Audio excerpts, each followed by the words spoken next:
আসসালামু আলাইকুম। তোমরা যারা এসএসসি পরীক্ষার্থী আছো, তোমাদের ইংরেজি ২য় পত্রের যে একটা রিটেন পার্টের মধ্যে আসে যে অ্যাপ্লিকেশন আছে, ওই অ্যাপ্লিকেশনের একটা সাজেশন নিয়ে আমরা আজকে আসলাম। যে এখন আমরা এখানে কয়েকটা অ্যাপ্লিকেশনের নাম লিখে দিচ্ছি। ওই অ্যাপ্লিকেশনগুলো তুমি যদি ভালো করে একটু পড়ো বা এগুলো সম্পর্কে তুমি যদি একটা ভালো কনসেপ্ট নিতে পারো, তাহলে তুমি যে কোনো অ্যাপ্লিকেশন নিয়ে আসুক না কি জন্য তুমি কি করতে পারবা? সুন্দর করে বানায় লিখতে পারবা।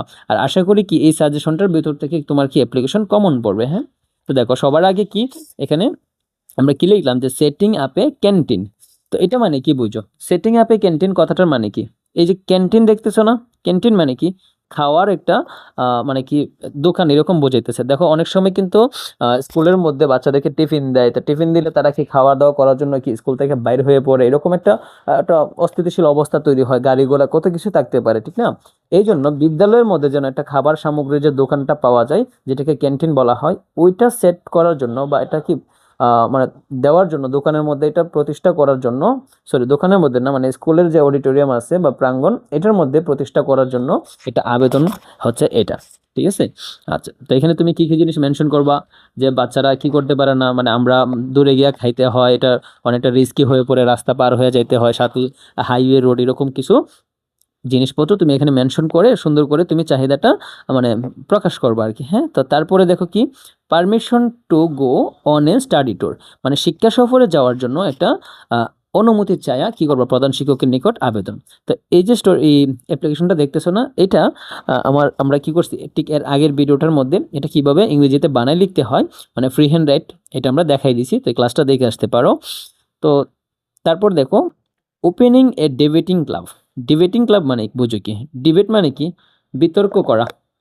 দেখো এখন স্কুলগুলোর মধ্যে যে মানে প্রাতিষ্ঠানিক যে পড়াগুলো আছে, এগুলা ছাড়াও কিন্তু কিছু এক্সট্রা কারিকুলার মানে কি অ্যাক্টিভিটিস পালন করা হয়। এর মধ্যে কি হয়? একটা হচ্ছে বিতর্ক প্রতিযোগিতা, মানে কিরকম এক স্কুলের সাথে অন্য স্কুলের বিতর্ক প্রতিযোগিতা করা হয় আর কি।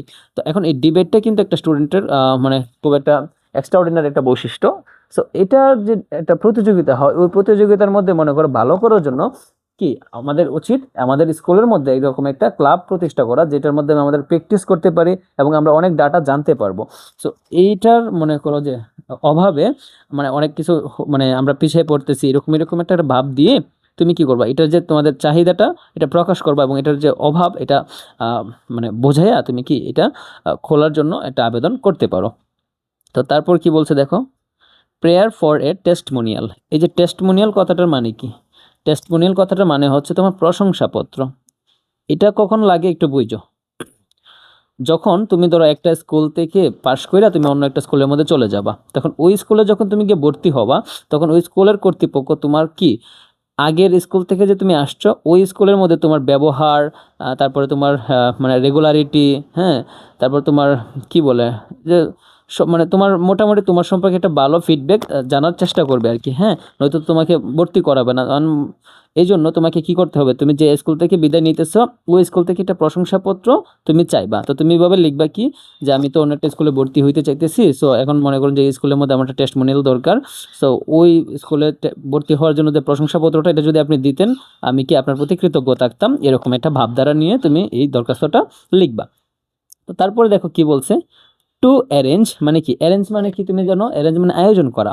তো আয়োজন করতে কি? আয়োজন করতে এ ট্রি প্লান্টেশন প্রোগ্রাম, একটা বৃক্ষরোপণ যে কর্মসূচি আছে, এটা আয়োজন করার জন্য তুমি কি করতে পারো? প্রধান শিক্ষকের নিকট আবেদন করতে পারো তোমাদের স্কুলের মধ্যে। হ্যাঁ, মানে বৃক্ষরোপণ কর্মসূচির মাধ্যমে আমরা কি করতে পারি? যে গাছের বৃক্ষরোপণের যে গুরুত্বটা আছে, হ্যাঁ, বৃক্ষের যে নমুনা নকশা, মানে উপযোগিতা, জনসচেতনতা, এইসব বিষয়ে বিভিন্ন ধরনের বেনিফিট পাওয়া যাবে। এইসব কথা উল্লেখ করে তুমি দরখাস্তটা তুমি প্রধান শিক্ষকের কাছে মানে দিতে পারো। তারপরে কি আছে দেখো তো, setting up a computer club, মানে বিদ্যালয়ের মধ্যে একটা কম্পিউটার ক্লাব প্রতিষ্ঠা করার জন্য আবেদন করবা। ওই যে ডেবেটিং ক্লাবের মধ্যে যে এরকম ভাবে বেনিফিটগুলো দেখাইছো বা তোমাদের যে অভাবগুলো, এগুলো দেখাইয়া কি করবা? সেম ভাবে আবেদনটা করে নিবা আর কি। ঠিক আছে? আর অ্যাপ্লিকেশনের নিয়মটা কি? এটার জন্য আমরা কি করছি, এই চ্যানেলের মধ্যে আমরা অ্যাপ্লিকেশন কিভাবে ফ্রি হ্যান্ড রাইট করতে হয় বা বানায় লিখতে হয়, এটা খুব সুন্দর করে লিখে দিচ্ছি বা একটা ক্লাস করছি, তোমরা এটা দেখে নিবা। তারপর কি বলছে দেখো তো, ইনক্রিজিং লাইব্রেরি ফেসিলিটিস, মানে তোমাদের বিদ্যালয়ে যে লাইব্রেরিটা আছে বা পাঠাগার বলে এটাকে, এটার মধ্যে যেসব বর্তমানে যে বই আছে, তারপরে ফ্যান, লাইট, বিভিন্ন ধরনের সরঞ্জাম থাকতে পারে, এগুলোর ফেসিলিটি যেন আরও বাড়ানো হয়, এটার জন্য আবেদন করবা। তার মানে কি, তোমাকে অবশ্যই এটার ঘাটতি দেখাইতে হবে যে আমরা কি নলেজের অভাব থাকে, তারপর প্রপার অপরচুনিটি আমরা পাই না, এইসব কথা লিখে আমরা কি লিখবো যে যেন এগুলোর ফেসিলিটিগুলো কি করে বাড়ায় আর কি। এভাবে তুমি এই আবেদনটা করতে পারো। তারপর দেখো, increasing common room facility. Common room মানে বুঝছো নি, মানে মাঝে মধ্যে স্কুলের ক্লাস শেষে অনেকে গিয়ে কি করে, মনে করো যে একটা ফ্রি টাইম কাটাইতে পারে, এরকম একটা রুম আর কি, কমন রুম। তো এটার মধ্যে কি কি জিনিস পাইতে পারে, যেমন কি খেলাধুলার সরঞ্জাম থাকতে পারে, তারপর নিউজ পেপারের সরঞ্জাম থাকতে পারে, বিভিন্ন ধরনের ফেসিলিটি যেন পায়, এটার জন্য কি করবা, প্রধান শিক্ষকের নিকট আবেদন করবা। তো আমি এখানে যেসব মানে অ্যাপ্লিকেশন লিখতেছি, এই অ্যাপ্লিকেশনগুলো খুবই গুরুত্বপূর্ণ এবং পরীক্ষার মধ্যে আসার সম্ভাবনা অনেকটাই বেশি। হ্যাঁ, তুমি এই অ্যাপ্লিকেশন সম্পর্কে যদি তুমি একটু জানা নাও, তাহলে তুমি অ্যাপ্লিকেশনে ভালো একটা মার্ক ওঠাতে পারবা। তারপর কি বলছে দেখো, ইনক্রিজিং মাল্টিমিডিয়া ক্লাসরুম ফেসিলিটিস। ওই যে প্রজেক্টরের মাধ্যমে যে ক্লাস করে, এটা সম্পর্কে, মানে এটা এটা তোমাদের চাহিদা এরকমটা বোঝায় তোমরা কি করবা, এখানে প্রধান শিক্ষকের নিকট আবেদন করবা। Extra classes on English grammar, মানে ইংলিশ গ্রামারের প্রতি তোমরা খুবই দুর্বল, এটা বোঝাইবা, যেটা আমাদেরকে কি করতেছে, অনেকটা পড়ার মানটাকে পিছিয়ে ফেলতেছে। আমরা ইংরেজি কিচ্ছু পারতেছি না, এটার কারণে না পারতেছে ভালো করে রিডিংটা বুঝতে, না পারতেছে আমরা ইংরেজিতে কথা বলতে। এইরকম ঘাটতি বোঝায় তুমি লিখবা কি, যে আমাদের একটা এক্সট্রা ক্লাস দরকার, কারণ নিয়মিত ক্লাসের মাধ্যমে আমরা ইংরেজিটা ভালোভাবে বুঝতে পারতেছি না, এটার জন্য তুমি প্রধান শিক্ষকের নিকট আবেদন করবা। তারপর কি বলছে দেখো তো, যে increasing the number of quality books in library, মানে লাইব্রেরির মধ্যে গুণগত মান সম্পন্ন বইগুলো বাড়ানোর জন্য আবেদন করতে হবে আর কি। তো অবশ্যই ঘাটতি দেখাবা যে আমাদের লাইব্রেরির মধ্যে এরকম এরকম বই নাই, তো এগুলো দরকার, নয়তো আমরা কি সাহিত্য চর্চা প্লাস জ্ঞানের যে অন্যান্য পরিধিগুলো, এগুলো আমরা কি অ্যাডপ্ট করতে পারতেছি না, সো আমরা অনেকটা পিছিয়ে যেতেছি, এরকম একটা ভাব দিয়ে এই দরখাস্তটা লেখার চেষ্টা করবা। তো তারপর কি বলছে দেখো তো, a seat in school hostel, মানে স্কুল হোস্টেলের মধ্যে একটা সিটের জন্য আবেদন করার জন্য বলছে। তো এখানে একটা জিনিস খেয়াল করো, তুমি যখন আবেদন করবা, আবেদনটা এরকম ভাবে করবা যেন ওই আবেদনপত্রটা পড়ে টিচার তোমার চাহিদাটা বুঝে তোমাকে যেন অনুমতি দেয় আর কি। তো এই জন্য তুমি খুব সুন্দরভাবে তুমি কি করবা, প্রথমত তোমার চাহিদাটা প্রকাশ করবা, তোমার পরিচয় দিবা, চাহিদাটা প্রকাশ করবা, তারপর এটা তোমার কেন দরকার, হ্যাঁ, মানে এইসব কিছু মেনশন করে তারপরে তুমি রিকোয়েস্ট করবা। হ্যাঁ, এরকম করে তুমি সুন্দর করে যদি তুমি রিকোয়েস্ট করতে পারো, তাহলে তোমার দরখাস্তের মধ্যে ভালো করে তুমি মার্ক পাওয়ার সম্ভাবনা থাকবে। তো a seat in the school hostel কথাটার মানে কি, বিদ্যালয়ের যে হোস্টেল থাকে বা ছাত্রীবাস থাকে, এখানে থাকার জন্য আবেদন করবা। কীরকমভাবে তুমি এটা লিখতে পারো, যে লিখবা কি দেখেন, স্যার আমার আব্বু সম্প্রতি কি করছে, এখান থেকে অন্য একটা জায়গার মধ্যে ট্রান্সফার হয়ে গেছে, তিনি একজন কর্মকর্তা সরকারি, তো এখন ওই আব্বুর মানে কি ট্রান্সফারের সুবাদে আমার ফ্যামিলির সহ সবাই এখানে কি করছে, ট্রান্সফার হয়ে গেছে, কিন্তু আমি আপনার স্কুলে পড়তে চাই, কিন্তু এখানে একটা সমস্যা হয়ে গেছে যে এই এলাকার মধ্যে আমার তেমন কেউ পরিচিত নাই। সো যদি মনে করেন যে আপনি আপনার স্কুল হোস্টেলের মধ্যে আমার একটা সিট দেন, তাহলে আমার এই আপনার স্কুলে পড়ালেখাটা কন্টিনিউ করে যাওয়া কি খুবই মানে সহজ হবে আর কি। এটা চাই তুমি কি করবো, এই স্কুলের কি বলে স্কুল হোস্টেলের মধ্যে একটা সিট তুমি চাইবা আর কি। তারপর দেখো ট্রান্সফার সার্টিফিকেট, মানে কি ছাড়পত্র, মানে তুমি স্কুলটা ছাইড়া দিবা আর কি। তো এটার ক্ষেত্রে তুমি সেম রিজন দেখাইতে পারো যে আমার বাবা অন্য কোথাও বদলি হয়ে গেছে, সো এখানে আমার থাকা সম্ভব না, হ্যাঁ, কারণ এখানে আমার কেউ নাই, সো আমাকে একটা ট্রান্সফার সার্টিফিকেট দিয়ে দেন, তো আব্বু যে এলাকার মধ্যে গিয়া মানে ট্রান্সফার হয়েছে, এখানে গিয়ে আমি ভর্তি হয়ে যাব, এরকমভাবে তুমি এটা লিখতে পারো। তারপরে দেখো কি বলছে, help from the poor fund. Poor fund কথাটার মানে কি বুঝছো, পোর মানে তো গরিব, আর ফান্ড মানে কি তহবিল। কয়েকটা স্কুলের মধ্যে এরকম কিছু তহবিল থাকে, মানে কি দরিদ্রদের দান করার জন্য একটা তহবিল থাকে, এটাকে বলা হয় পোর ফান্ড। তাহলে তুমি এখানে যেহেতু এই দরিদ্র তহবিল থেকে তুমি কি করবা, সাহায্য চাইবা, তাহলে অবশ্যই তুমি এরকমভাবে নিজেকে এখানে প্রতিষ্ঠা করবা যে আমি খুব গরিব অসহায়, এরকম একটা জিনিস বোঝাবা। ঠিক আছে, কেন এরকমভাবে তুমি প্রকাশ করবে আমি তোমায় বলি, কারণ তুমি যদি মনে করো অবস্থাটা রিচ বোঝাও যে তুমি একটু ধনী, তাহলে তোমাকে তো আর ওরা হেল্প করবে না, তাই না? তাই তুমি এরকমভাবে দিতে পারো যে আমার বাবা খুবই দরিদ্র, একজন দিন মজুর, হ্যাঁ, দিন আনে দিন খায়, তার পক্ষে আমার মানে আমাদের ফ্যামিলিটা খুব একটা সমস্যার মধ্যে পড়ে গেছে বর্তমানে, যেখান থেকে আমরা বাইরে হইতে পারতেছি না, তাই আপনি যদি আমাদের স্কুল থেকে, স্কুলে যে দরিদ্র তহবিল আছে এখান থেকে আমাদের একটু দান করতেন, তাহলে আমরা আর্থিকভাবে একটু সচ্ছল হইয়া একটু আলোর মুখ দেখতাম, এরকমটা বোঝাইবার আর কি। এটা কিন্তু পড়াশোনার ব্যাপারে না।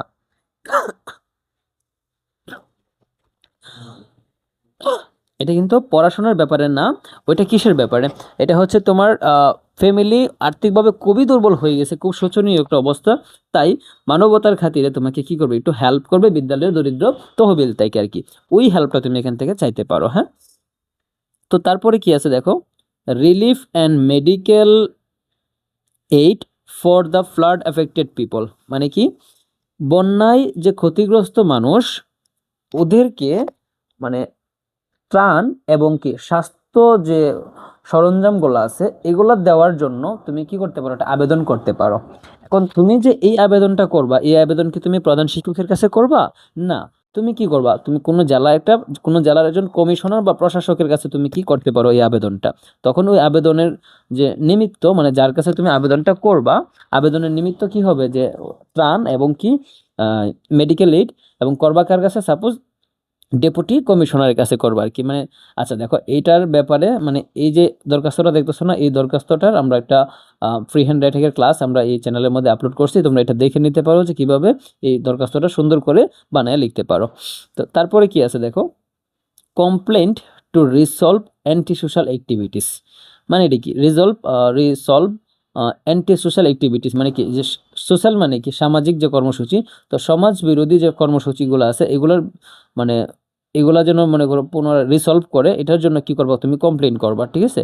আহ, এখন দেখো এটা কার কাছে করবা, এটা তো তুমি মনে করো কোনো থানার ওসির কাছে করতে পারো বা চেয়ারম্যানের কাছে করতে পারো, এগুলো স্কুলের ব্যাপার না।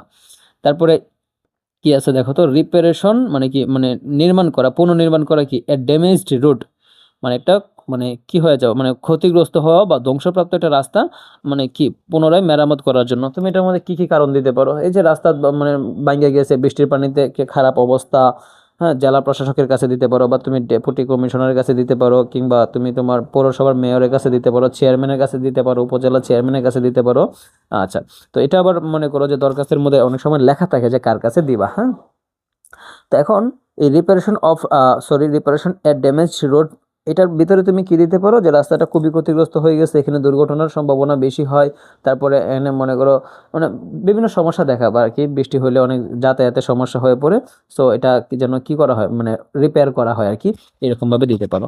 এই অ্যাপ্লিকেশনগুলো ছাড়াও আরও দুইটা অ্যাপ্লিকেশন আছে যেগুলো সম্পর্কে একটু ধারণা রেখে দিও। একটা হচ্ছে তোমার ফুল ফ্রি স্টুডেন্টশিপ, বুঝছো এটা কি, ফুল ফ্রি স্টুডেন্টশিপ মানে কি, বিনা বেতনে পড়ার জন্য একটা আবেদন।